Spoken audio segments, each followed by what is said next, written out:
हम सबको जिनकी प्रतीक्षा थी, उत्तर प्रदेश के यशस्वी मुख्यमंत्री माननीय श्री योगी आदित्यनाथ जी हम सबके बीच उपस्थित हैं। मैं पूज्य मुख्यमंत्री जी से निवेदन करूंगा, भारत माता की, भारत माता की। भारत माता की, भारत माता की, भारत माता की। वंदे वंदे वंदे। सबसे पहले शोकर क्षेत्र भगवान 12 श्री हरि विष्णु की वराह अवतार के इस पावन धरा सोरो को मैं कोटि कोटि नमन करते हुए आप सभी जनता जनार्दन का मैं हृदय से अभिनंदन करता हूं, स्वागत करता हूं। मंच पर उपस्थित प्रदेश सरकार में मंत्रिमंडल के मेरे सहयोगी श्री सुनील शर्मा जी, संदीप सिंह जी, लोकप्रिय सांसद श्री राजवीर सिंह राजू भैया, भारतीय जनता पार्टी के जिला के अध्यक्ष श्री संदीप जैन जी, जिला अध्यक्ष कासगंज श्री केपी सिंह सोलंकी जी, लोकसभा के प्रभारी नागेंद्र दुबे जी, लोकसभा के संयोजक श्री प्रतेंद्र पाल सिंह पप्पू भैया, जिला प्रभारी एटा हर्षवर्धन आर्य जी, जिला प्रभारी कासगंज सुश्री पूनम बजाज जी, हमारे विधायक गण श्री वीरेंद्र सिंह लोधी जी, विपिन वर्मा डेविड जी, आशीष यादव आसू जी, रजनीकांत माहेश्वरी जी, देवेंद्र राजपूत जी, हरिओम वर्मा जी, अध्यक्ष जिला पंचायत कासगंज श्रीमती रत्नेश कश्यप जी, पूर्व विधायक ममतेज साक्य जी, पूर्व विधायक ठाकुर रज्जन पाल सिंह जी, ठाकुर शिवराज सिंह जी, आज के इस कार्यक्रम में उपस्थित भारतीय जनता पार्टी और सहयोगी दलों के सभी पदाधिकारीगण, भारी संख्या में उपस्थित एटा संसदीय क्षेत्र और कासगंज से जुड़े हुए मेरे सभी बहनों और भाइयों, लोकसभा चुनाव 2024 तीसरे चरण के चुनाव के क्रम में आज मुझे सरदेव बाबूजी की कर्म भूमि एटा में आपके बीच में आने का अवसर प्राप्त हुआ है। बहनों और भाइयों, सतयुग में श्री हरि विष्णु के अवतार के रूप में बड़ा भगवान ने हिरण्याक्ष का यहीं पर वध करके इस धराधाम पर धर्म और न्याय की स्थापना करने का काम किया था। और यही कारण है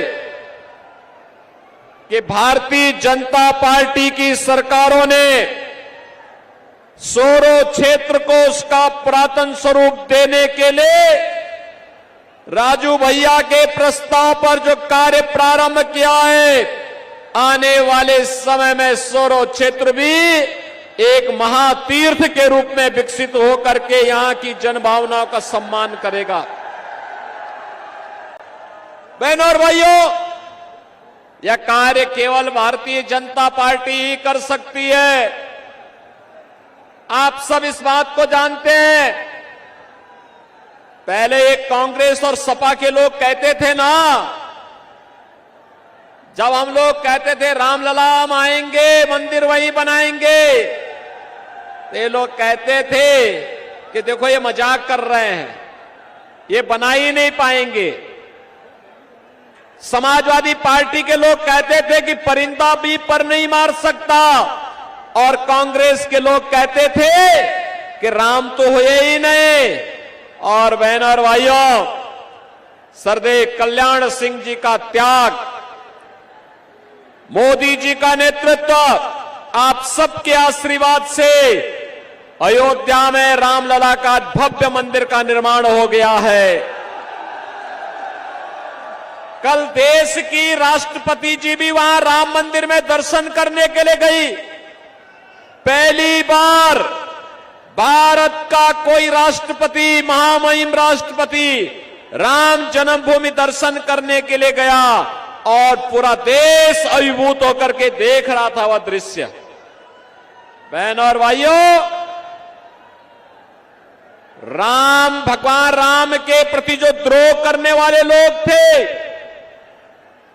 वे भी आपके पास हैं, आपके सामने हैं, और राम भक्तों की टोली भी आपके सामने है। और इसीलिए मैं आपके बीच आया हूं कि जिन लोगों ने सरदेव कल्याण सिंह जी का अपमान किया, याद करिए, कल्याण सिंह जी प्रदेश के मुख्यमंत्री थे, कल्याण सिंह जी की पूर्व गवर्नर भी थे, जनप्रतिनिधि रहे, कई बार विधायक और सांसद भी थे।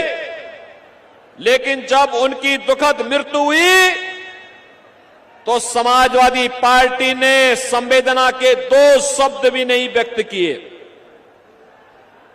बहनों और भाइयों, हमारे नेता को अपमानित करने वाली समाजवादी पार्टी, राम को नकारने वाली समाजवादी पार्टी, आपकी आस्था के साथ खिलवाड़ करने वाली सपा और कांग्रेस, क्या आपका वोट पाने का अधिकारी है? क्या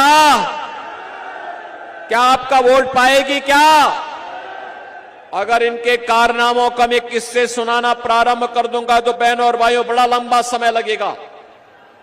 मैं आज आपके बीच में केवल कुछ मुद्दों पे चर्चा करने के लिए आया हूं। मैं अभी यहां पर आया था और मुझे यहां पे बताया गया कि अहल्या समाज को प्रमाण पत्र दिलाने के बारे में। बहनों और भाइयों, अहल्या समाज आजादी के 2-3 वर्षों तक, 4-5 वर्षों तक उन्हें आरक्षण का लाभ मिल रहा था। कांग्रेस की शरारत के नाते उनको उनकी मूल जाति से आरक्षण की सुविधा से वंचित करने का पाप कांग्रेस ने किया है, कांग्रेस ने। और याद करिए, अहल्या समाज को मैंने स्वयं लखनऊ बुलाया था और उनके बारे में मैंने स्वयं भारत सरकार को प्रस्ताव भेजा है कि इनको भी अनुसूचित जाति की सुविधा का लाभ मिलना चाहिए। बहनों और भाइयों, यही नहीं, बघेल पाल समाज और धनगढ़, बघेल, एसपी सिंह बघेल भारतीय जनता पार्टी के सांसद हैं। अजीत पाल भारतीय जनता पार्टी के विधायक और प्रदेश सरकार में मेरे सहयोगी मंत्री हैं। भारतीय जनता पार्टी अकेली पार्टी है। याद करिए, समाजवादी पार्टी के समय में जब राजू पाल की हत्या हुई थी और जब एक माफिया ने उमेश पाल की हत्या की थी, तो बहनों और भाइयों, माफिया कैसे मिट्टी में मिल गया है यह सबको पता है। और मैं आपसे यही कहने के लिए आया हूं, बहनों और भाइयों, मैं आपसे यही कहने के लिए आया हूं, भारतीय जनता पार्टी आपके हितों के लिए पूरी संवेदनशील तरीके से कार्य कर रही है, पूरी मजबूती के साथ काम कर रही है। ये चुनाव में हमें व्यक्ति नहीं देखना है, जाति नहीं देखनी है, मत और मजहब नहीं देखना है। चुनाव में हमें केवल मोदी जी को देखना है। पूरे देश के अंदर एक ही आवाज है। कल मैं महाराष्ट्र में था, परसों में वेस्ट बंगाल में था। मुझे अब तक 8 राज्यों में जाने का अवसर प्राप्त हुआ और बहनों और भाइयों, 8 राज्यों में जो माहौल है वह माहौल है, हर जनता एक ही स्वर से बोल रही है कि फिर एक बार पूरा पंडाल एक साथ बोले, जिससे दिल्ली तक आपका स्वर गूंजे। फिर एक बार बहनों और भाइयों, जो मोदी सरकार का स्वर गूंज रहा है ना पूरे देश के अंदर, ये वैसे ही नहीं है। मोदी जी के नेतृत्व में 10 वर्ष में देश की कायाकल्प करने का जो कार्य हुआ है, आज उसके प्रति मोदी जी को कृतज्ञता ज्ञापित करते हुए आशीर्वाद जनता जनार्दन का प्राप्त हो रहा है। और उसी के लिए मैं आपका आह्वान करने के लिए आया हूं। याद करिए, ये कांग्रेस सपा की सरकार जब केंद्र में थी, बहुजन समाज पार्टी उनको सपोर्ट कर रही थी, तब क्या हाल थे? आतंकी घटनाएं कहीं भी हो जाती थी, विस्फोट कहीं भी हो जाते थे। अयोध्या में राम जन्मभूमि पर हमला हुआ, काशी में संकट मोचन मंदिर पर हमला हुआ, लखनऊ में हमले हुए, सीआरपीएफ के कैंप रामपुर में हमला हुआ। लेकिन बहनों और भाइयों, याद करिए, भारतीय जनता पार्टी के 10 वर्ष के कार्यकाल में दुनिया में भारत का सम्मान बढ़ा, देश की सीमाएं सुरक्षित हुई, आतंकवाद और नक्सलवाद नियंत्रित हुआ। अब तो कहीं पे जोर से पटाखा फट जाए तो पाकिस्तान सफाई देता है कि मेरा हाथ नहीं है। बहनों और भाइयों, ये होती है देश की धमक, और ये मोदी जी के नेतृत्व में हो पाया। और मैं इसीलिए आज आपसे कहने के लिए आया हूं, विकास के कार्य हो रहे हैं, highway, railway, metro, 1 district 1 medical college, एटा में भी मेडिकल कॉलेज बना, कासगंज में भी मेडिकल कॉलेज बनाने की कार्रवाई प्रचलित है। और बहनों और भाइयों, मैं आपसे ये भी कहने के लिए आया हूं कि देश के अंदर विकास के जो कार्य हुए, आत्मनिर्भर और विकसित भारत को आगे बढ़ाने के कार्यक्रम के तहत हर चेहरे पर खुशहाली लाने के लिए मोदी जी के नेतृत्व में हुआ है। बहनों और भाइयों, गरीब कल्याणकारी योजनाओं का कार्य किस हद तक हुआ? 80 करोड़ गरीब राशन की सुविधा का लाभ प्राप्त कर रहे हैं। 60 करोड़ लोगों को आयुष्मान भारत की 5 लाख रुपए की सुविधा प्राप्त हो रही है। 50 करोड़ लोगों को जनधन अकाउंट खोल करके कांग्रेस और सपा बसपा के लूट से मुक्ति दिलाने का काम किया गया है। और यही नहीं, 12 करोड़ किसानों को किसान सम्मान निधि, 12 करोड़ घरों में शौचालय का निर्माण, 10 करोड़ गरीबों के घर में उज्ज्वला योजना का रसोई गैस का सिलेंडर पहुंचना। और हमने तो उत्तर प्रदेश में यह भी किया है कि हर उस उज्ज्वला योजना का कनेक्शन धारी को होली और दीपावली में फ्री में रसोई गैस के सिलेंडर भी उपलब्ध करवाने का काम करेंगे। हम तो उपलब्ध करवा रहे हैं। 4 करोड़ गरीबों के घर में मकान बन गए। बहनों और भाइयों, इतना काम मोदी जी के नेतृत्व में, और मोदी जी ने कहा है अगले 5 वर्ष में 3 करोड़ अन्य लोगों को मकान देंगे। राशन की सुविधा 5 वर्ष तक लगातार जारी रहेगी। आयुष्मान भारत की सुविधा भी जारी रहेगी। मैं तो आपसे कहने के लिए आया हूं, बहनों और भाइयों, कांग्रेस और सपा के गठबंधन से सावधान हो जाइए। कांग्रेस और सपा का गठबंधन 2 काम करने के लिए आया है। एक, उसने अपने मैनिफेस्टो में क्या कहा है? कांग्रेस कहती है सत्ता में आएंगे तो मुसलमानों को पिछड़ी जाति और अनुसूचित जाति के आरक्षण में से हिस्सा काट करके मुसलमानों को देंगे। क्या आप इसको स्वीकार करेंगे क्या? अरे तो बाबा साहब भीमराव अंबेडकर के संविधान का पान है। बाबा साहब भीमराव अंबेडकर ने कहा था कि देश के अंदर धर्म के आधार पर आरक्षण नहीं होना चाहिए, लेकिन कांग्रेस जानबूझ करके देश का इस्लामीकरण करने की नियत से देश के अंदर तालिबानी शासन की व्यवस्था लागू करने की दिशा से देश को फिर से विभाजन की ओर धकेलने का कुत्सित प्रयास कर रही है। बहनों और भाइयों, एक तरफ यह आपके आरक्षण पर सेंध लगाने का काम कांग्रेस और सपा के लोग करेंगे और दूसरी तरफ ये क्या कहते हैं अल्पसंख्यकों को उनकी रुचि के अनुरूप खान पान की स्वतंत्रता देंगे। बहनों और भाइयों, मैं पूछना चाहता हूं, ऐसा कौन सा भोजन है अल्पसंख्यकों का जो बहुसंख्यकों से इतर हो और जो बहुसंख्यक समाज जिसको पसंद नहीं करता है? वह तो एक ही भोजन है और वह है मुसलमान गौमांस खाता है, हिंदू गौमांस से विरोध करता है, परहेज करता है, कहता है हम नहीं खाएंगे। भाई उत्तर प्रदेश के अंदर गौ हत्या पे प्रतिबंध है। क्या आप कांग्रेस और सपा की साजिश में आएंगे? क्या गौ हत्या करने देंगे? क्या गौ कसी करने देंगे? इसका मतलब यह है कि कांग्रेस और सपा को दिया जाने वाला कोई भी वोट महापाप का कारण बनेगा और हम पाप नहीं होने देंगे।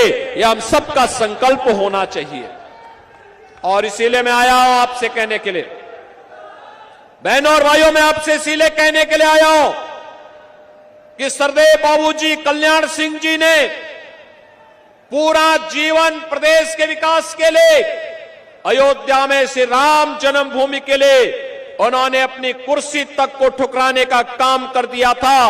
और बहनों और भाइयों, आज जब सरदेव कल्याण सिंह जी का सपना साकार हुआ है, अयोध्या में राम मंदिर का निर्माण हुआ है, तो एटा, कासगंज और अलीगढ़ के लोगों के चेहरे पर तो खुशहाली होनी चाहिए। खुशहाली है ना? है कि नहीं है खुशहाली? मुझे एक बात बताओ, क्या ये राम मंदिर का निर्माण एक कांग्रेस, सपा, बसपा के लोग करा पाते? क्या ये लोग करा पाते? क्या ये फ्री में राशन ये लोग दे पाते? और जो ये सुरक्षा, देखो एक तरफ राम मंदिर बन गया और दूसरी तरफ बड़े बड़े माफियाओं का राम नाम सत्य है कि यात्रा भी निकल गई है। क्या ये लोग, इस सपा और बसपा और कांग्रेस के लोग कर पाते? बहनों और भाइयों, मैं यही कहने के लिए आया हूं, जब आपको सपा, बसपा, कांग्रेस न सुरक्षा दे सकती है, न सम्मान दे सकती है, न ही आपकी समृद्धि में सहायक हो सकती है और न शोरों का विकास करा सकती है, न यहां के हस्तशिल्पियों को सम्मान दिला सकती है, न नौजवानों को आजीविका दे सकती है और न ही आपकी आस्था का सम्मान ही कर सकती है, तो इस समस्या को हमें पालना ही क्यों है? इसको कतई वोट मत दीजिए। मेरी आपसे अपील होगी, राजू भैया को भारतीय जनता पार्टी और एनडीए ने अपना प्रत्याशी बनाया है, अपना दल भी है, निषाद पार्टी भी है, निषाद पार्टी सपोर्ट कर रही है, अपना दल सपोर्ट कर रही है, राजभर पार्टी समर्थन कर रही है और राष्ट्रीय लोक दल भी समर्थन कर रही है। और इसीलिए मेरी आपसे अपील होगी कि सरदेव बाबूजी के प्रति श्रद्धांजलि व्यक्त करते हुए आत्मनिर्भर भारत के लिए, विकसित भारत के लिए मोदी जी को फिर से देश की सत्ता सौंपने के लिए श्री राजवीर सिंह राजू भैया को हम यहां पे फिर से सांसद बना करके भेजेंगे। सहमत हैं? सहमत हैं? पूरा एटा और कासगंज के लोग इस आवाज को घर घर तक पहुंचाएंगे। बहनों और भाइयों, 7 मई को चुनाव है, आज 2 मई हो गई, 3 दिन और प्रचार होगा और मेरी आपसे अपील होगी, चुनाव के दौरान प्रत्याशी घर घर नहीं जा सकता। आप क्या घर घर जाएंगे राजू भैया बन करके? जाएंगे? मोदी जी का और योगी जी का प्रतिनिधि बन करके जाएंगे? और बहनों और भाइयों, घर घर जाकर के लोगों से कहना, विकास सुरक्षा की जिम्मेदारी बीजेपी सरकार की और वोट कमल छाप पर देंगे तो समृद्धि भी आएगी और सुरक्षा भी और पुख्ता होगी। बोलेंगे? बोलेंगे?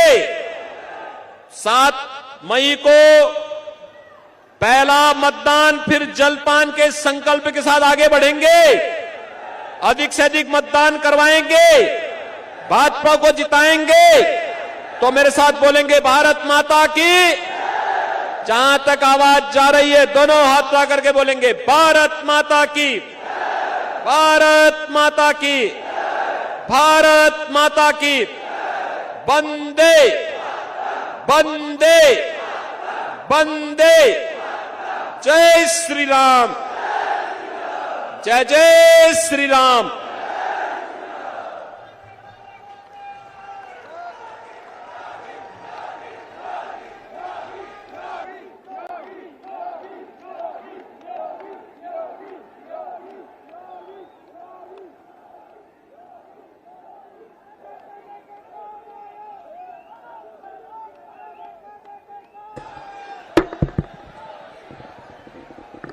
समस्त एटा लोकसभा की जनता को, इस जनसभा को अपार सफल